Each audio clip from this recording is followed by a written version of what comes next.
destino, gente, isso é um sinal. Obrigada, vamos sem mesmo. Então, por que eu estou falando da minha faculdade, né? Passei lá, aí depois eu não sabia se eu ficava mais feliz ou triste porque eu ia ter que pagar a promessa, né?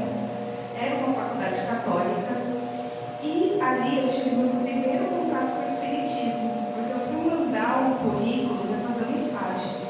E quando eu mandei, eu só vi assim, Guarulhos. Aí eu falei, Guarulhos, moro em Goianazes, estudo na Vila Mariana, como é que eu vou fazer, Deus, né? Socorro.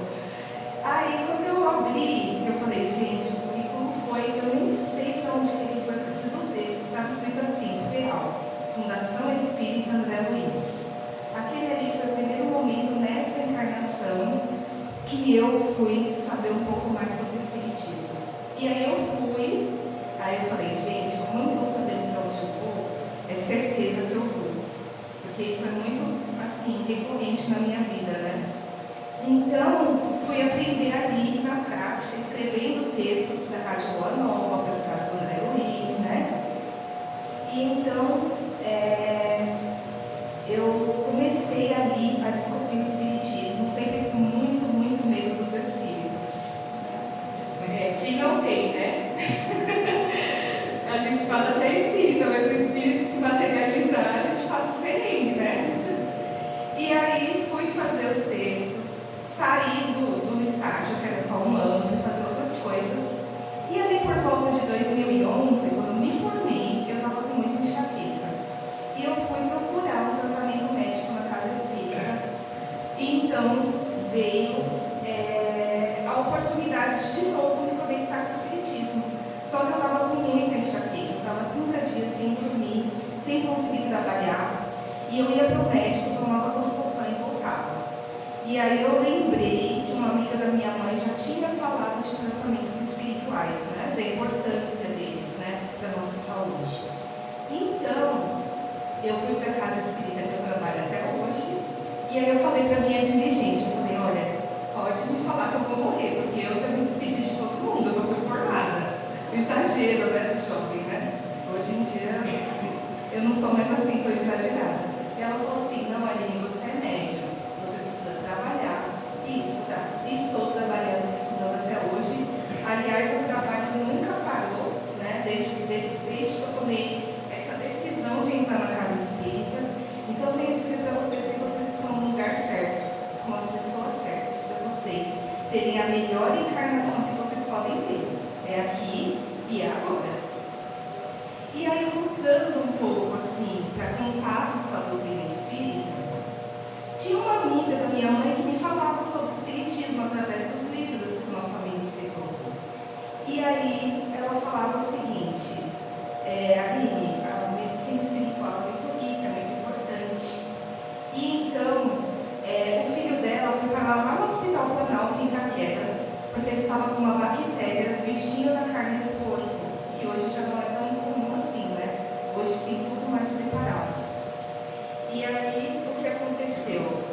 Olha, a espiritualidade até ajeitou aqui o slide, né? E aí, o que aconteceu? Ele ia numa casa espírita e falou para a mãe dele assim, eu só vou operar, mãe, se o doutor disser que eu devo operar. Ele tinha essa decisão na vida dele. E aí o médico espiritual falou para a mãe dele, pode ir lá e falar para ele operar, porque nós iremos lá ajudá-lo. E no outro dia a mãe dele chega lá de manhã, tudo pronto para a cirurgia, e o médico fala para ela assim, olha, a gente vai dar alta pelo Augusto, porque a doença não sabemos como nem porquê, desapareceu. E aí, gente, eu fiquei chocada com aquilo, eu nunca vi uma doença desaparecer assim. E aí eu falei, tem alguma coisa na doutrina espírita e eu preciso conhecer. E essa é um pouquinho da minha história. E hoje nós vamos falar sobre propósito. Nós vamos até as 9h40, certo? E aí o que acontece? O que é um propósito? Deus, nós descobrimos através do Espiritismo que ele é uma inteligência, né? Quando Kardec pergunta lá no Livro dos Espíritos, ele é sábio, ele não afirma quem é Deus. Ele fala, o que é Deus? Porque ele parte do princípio que Deus pode ser algo que a gente desconhece totalmente.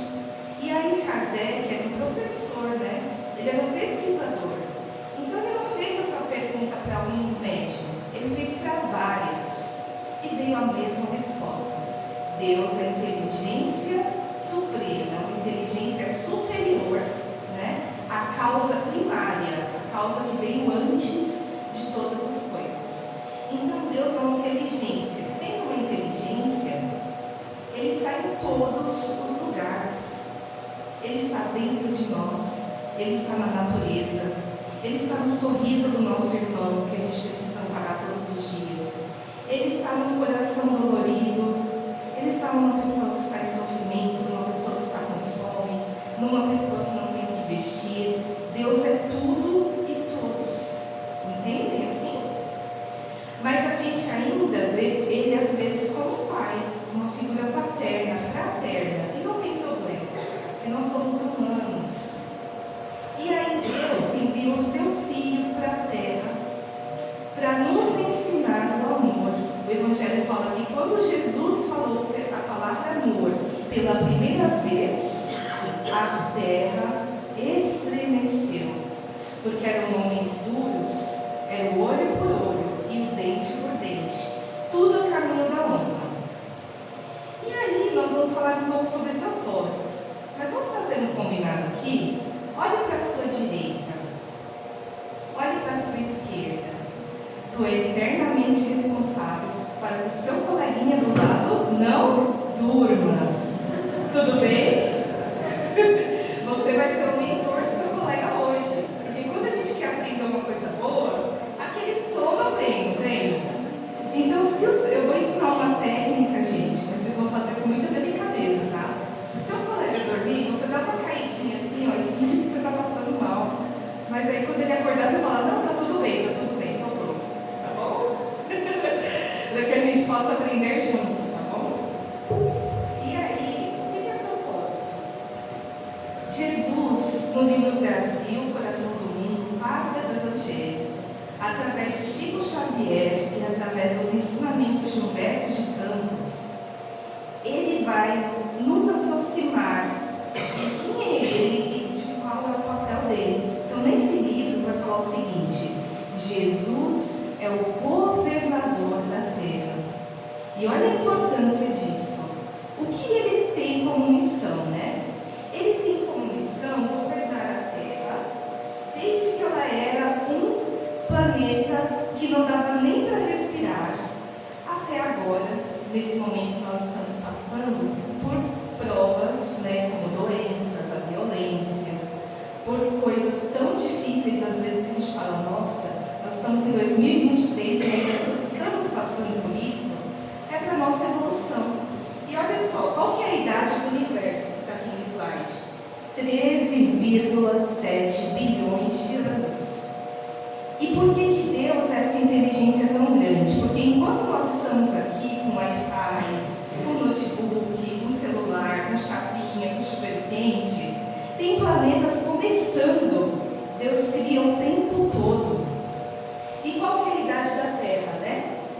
7 bilhões de anos. 7 bilhões e meio de anos, aproximadamente. E Jesus, ele cuida, ele governa, ele direciona a Terra há 7,5 bilhões de anos.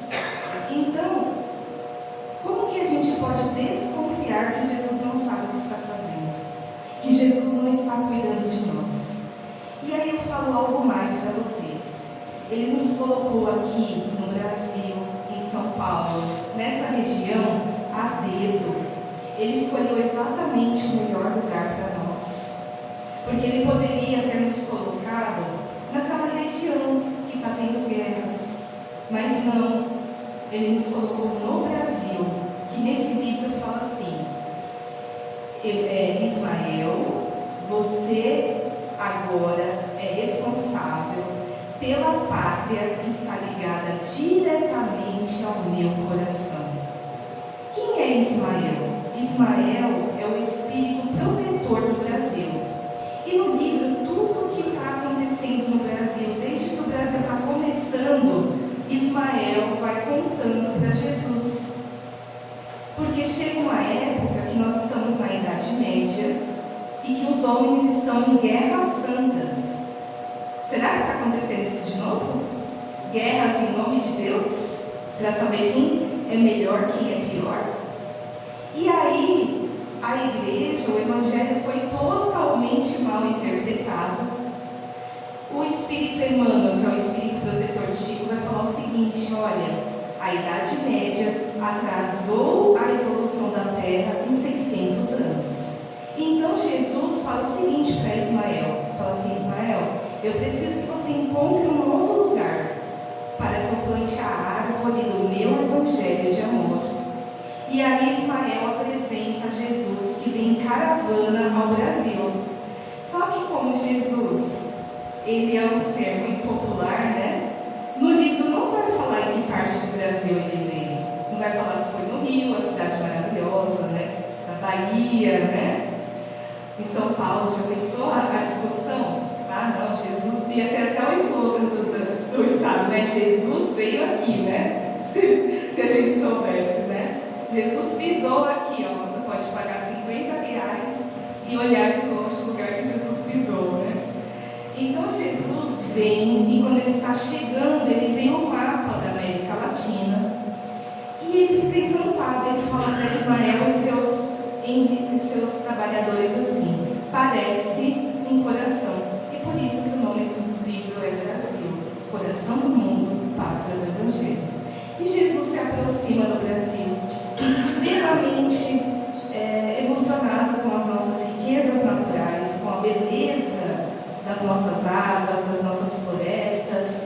E aí ele fala: Ismael, aqui eu plantarei o meu evangelho do amor, que lá na Palestina os homens não entenderam, que lá na França, né, teve os livros dos Espíritos, né, também foi queimado.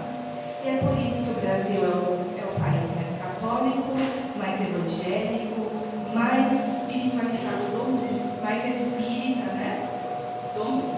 E agora vamos voltar aqui, porque a gente tem que entender que a gente está passando por essas expiações, por essas dificuldades, esses desafios em sociedade, para que a gente possa aprender a pensar, a sentir e a agir com Jesus.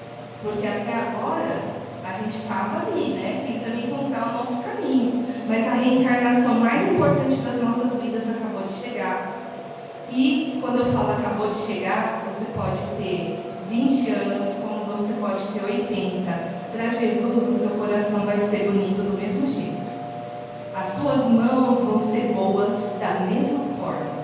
O seu desejo de ajudar o próximo vai ser mais benéfico da mesma maneira. E agora estamos aprendendo, né, com a espiritualidade, a amar o próximo fraternalmente. Pode passar o slide, por favor. E o que é propósito? Propósito é uma decisão.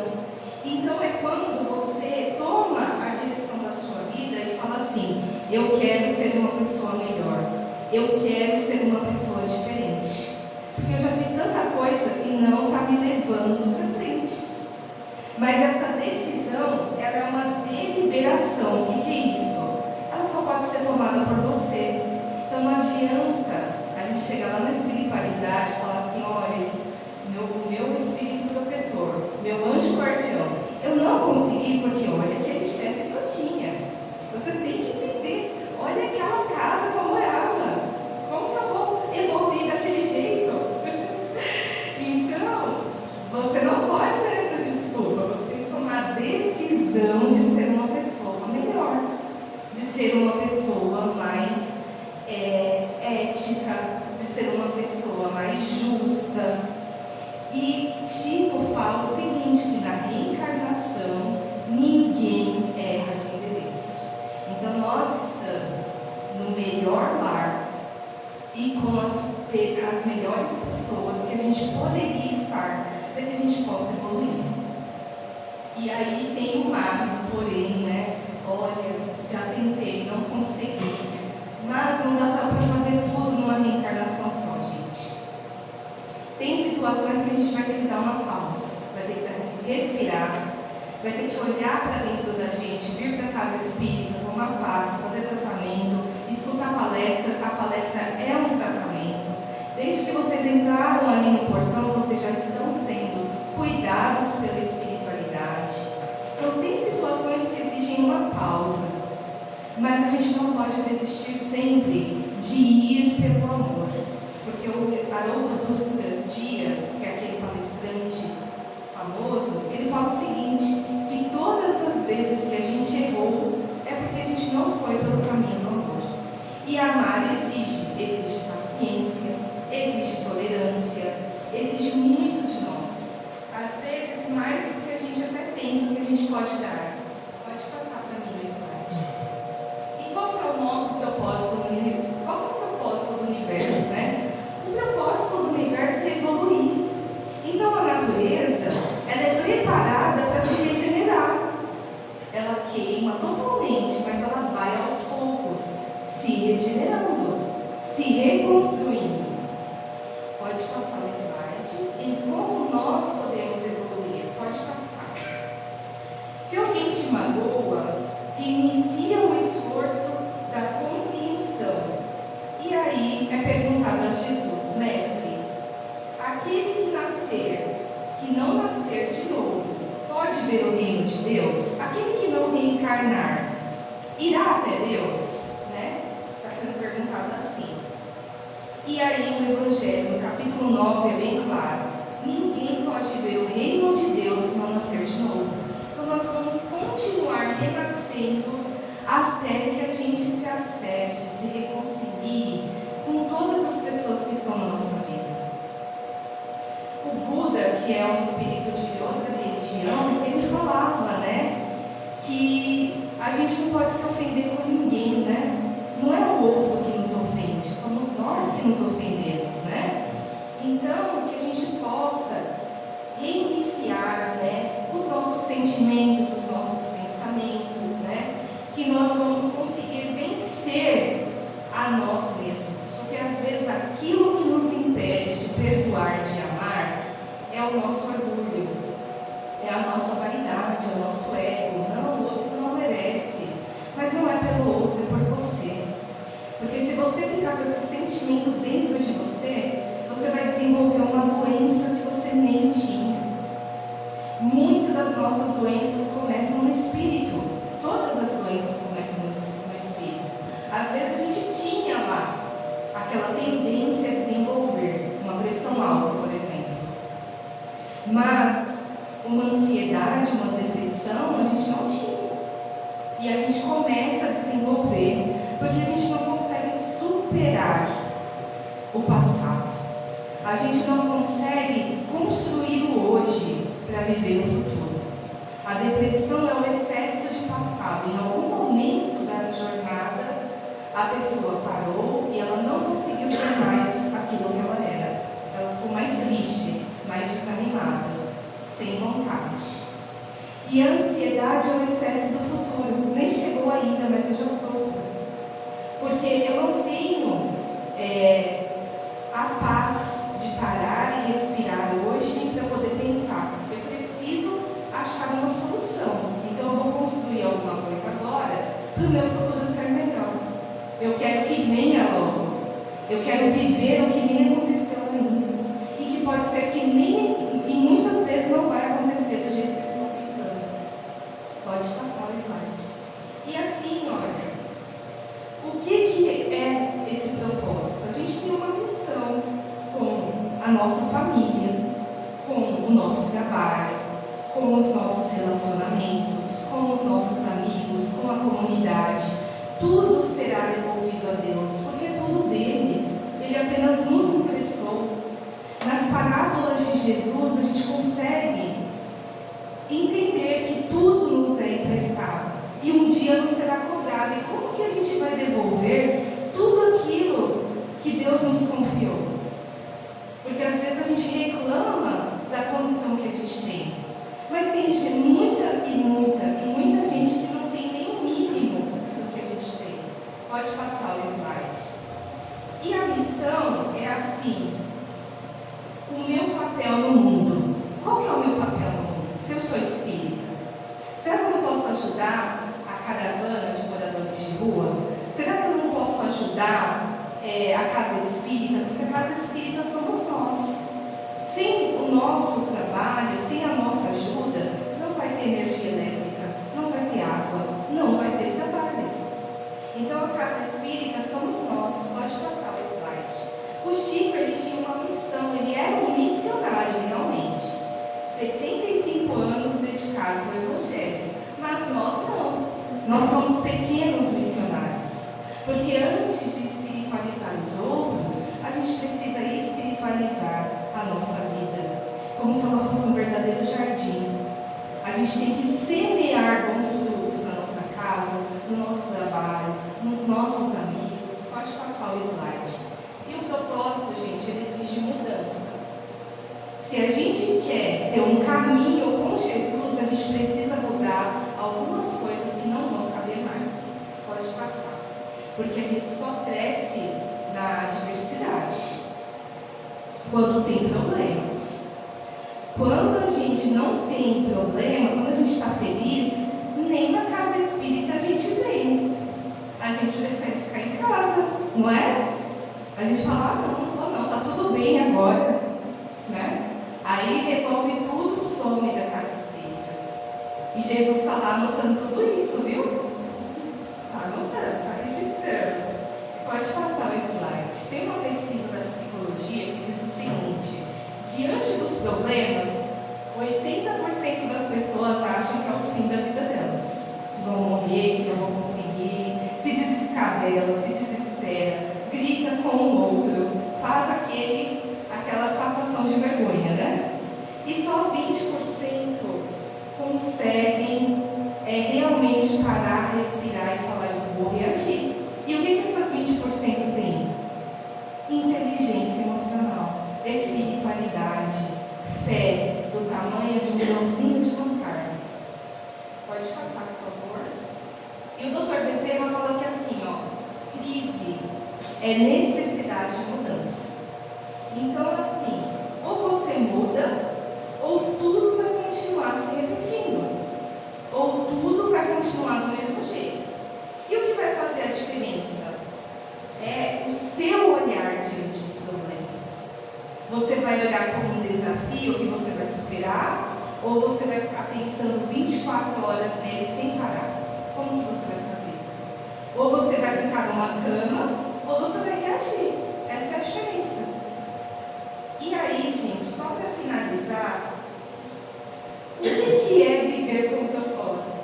É viver a vida do Espírito. É colocar sobretudo, eu estou lá no slide 20.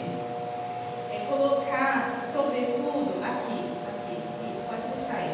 É colocar sobretudo a espiritualidade na frente. É colocar o amor na frente. A minha reforma interior na frente de tudo. Porque se eu for uma pessoa melhor, tudo vai se tornar melhor. Não é que os outros mudaram, se afastaram de mim. É uma decisão deles. Mas eu tomei uma decisão na minha vida, que eu não quero mais reencarnar com tantos desafios. Eu não quero mais sofrer pelas mesmas situações. Eu cansei, eu quero realmente aprender. Eu quero realmente chegar na espiritualidade muito melhor. E Emmanuel, no livro Fonte Viva, ele fala assim, que Deus, gente, ele já nos coloca na vida em crédito. Porque se ele fosse cobrar cada moeda do que nós causamos no passado, nós seríamos esmagados pela dor. Então, o que é viver essa vida do Espírito? É acreditar que se eu for pelo caminho da matéria, eu vou ter uma insatisfação e um vazio enorme. E se eu for pela vida do Espírito, eu vou ter o aprendizado, a preparação para a gente poder passar com mais leveza pelos nossos problemas. Porque os problemas, eles vêm para a gente evoluir, não é para a gente estacionar. Bezerra de Menezes diz isso. Diante do problema, para, repensa. O que eu posso aprender com ele? E não o porquê ele está vindo. Não o porquê, é o para quê. O que eu preciso olhar para mim dentro desse problema. E aí passar por ele, porque os problemas sempre vão existir. O que não pode existir é o nosso desânimo, é a nossa força cair, entendeu? Porque se o problema veio, é para a gente crescer. E só passar mais um slide, na revista Exame, né? Eu gosto muito de revista, mas assim, assim, tem uma frase em japonês que se chama assim, Ikigai. É uma frase mesmo, não é uma palavra, é uma expressão que tem um significado. E aí ela fala o seguinte, uma razão para viver todos os dias. E eu pergunto para vocês, qual que é a razão que vocês acordam todos os dias? E, gente, é muito triste se for o dinheiro. É terrível se for o chefe que está me esperando no trabalho. Não pode ser apenas isso. Tem que ter uma coisa dentro do seu coração que você fale assim, eu quero viver por isso e para isso. E não precisa estar aqui espiritualmente. Pode estar na espiritualidade já. Mas tem que ter uma página em branco para você escrever a sua história. Para você deixar aqui para os outros. Porque quando chegar o nosso aniversário de 85 anos, o que é que a gente vai pedir para Ele? Para Jesus. Quando a gente for pagar a velhinha lá, o que a gente vai agradecer com 85 anos? Então, não é sobre o que passou, gente. É sobre o que ainda pode vir. E aí, finalizando aqui, o Evangelho, ele nos ensina 3 caminhos, né? Ali no slide 31 da minha palestra, está escrito assim, amar e pedir. Então, pedir e obtereis, no capítulo 27. Então, por onde começar? É o seguinte, peça. Ah, Marinho, mas eu vou receber? Jesus falou que sim, pedir e obtereis. Mas você tem que saber que você vai pedir e vai vir aquilo que é necessário para a sua evolução. Se não vir, é porque você está pedindo errado. E eu já pedi muita coisa errada, gente. A gente às vezes não sabe pedir, né? Olha só, eu vou fazer uma promessa, uma coisa que já estava na minha encarnação, né? Então, olha só, a gente precisa aprender a pedir. Então, peça. E não é assim, ó, você pediu, seu número de protocolo é 3000, não é isso. Você peça que, se for do seu merecimento e para a sua evolução, você vai conseguir. O não de Deus é um não abençoadíssimo. Às vezes, aquele emprego não deu certo porque aquela empresa poderia te desequilibrar. Aquele relacionamento não deu certo porque poderia te machucar. Então, é um não abençoado. No capítulo 25, vai falar assim, buscai e achareis, né? Então, se você quer que Jesus te dê algo, ele vai falar assim, ajuda-te e o céu te ajudará. Então, primeiro eu preciso me ajudar, eu preciso ter essa mudança interior, para poder, quando essa nova coisa chegar, eu poder ter maturidade, poder ter espiritualidade, sabedoria, para não deixá-la ir embora. E por último, agradecer. No capítulo 19, a fé que transporta montanhas. Será que a minha fé está mudando a minha vida? Está transportando esses desafios? Está dando um novo sentido, um novo significado? E só para finalizar, né, gente? Pode ir já para o último slide, por favor. No dia que você nasceu, você foi a coisa mais importante na vida de alguém. E aí você pode falar assim, Aline, minha mãe não fala muito, meu pai não fala muito. Mas com certeza no seu nascimento tinha um auditório assim, de espíritos torcendo e vibrando por você. E você foi a emoção mais linda para esse espírito, para essa pessoa. Você foi a razão, o propósito dela existir naquele momento. Então, você é o amor da vida de alguém, a melhor coisa que aconteceu para ela. E pode ser o único ombro que essa pessoa possa contar. E você está aqui porque algo só poderia ser feito por você. Então, o propósito, pode ir para o último slide, por favor. O propósito é assim, gente, o que eu posso fazer que não me é pago com dinheiro, que eu não recebo R$1 por isso, mas que eu faço a mim e a todos que estão ao meu redor felizes. O trabalho voluntário é um propósito. Eles não estão recebendo um dinheirinho por isso, mas eles fazem tanta gente feliz. e eles se sentem tão felizes. Então o propósito é isso, o talento que você tem, todo mundo elogia, o seu jeito de cozinhar, o seu jeito de falar, o seu jeito de escrever, o seu jeito de organizar as coisas, o seu jeito de fazer uma coisa difícil se tornar simples, o seu jeito de ouvir, o seu jeito de abraçar, o seu jeito de acolher. Isso é um propósito. Mas que você não deixe esse talento se apagar, porque Jesus conta com você para brilhar essa luz e para poder fazer dessa a melhor história de todos os tempos. Então eu só tenho a agradecer, né?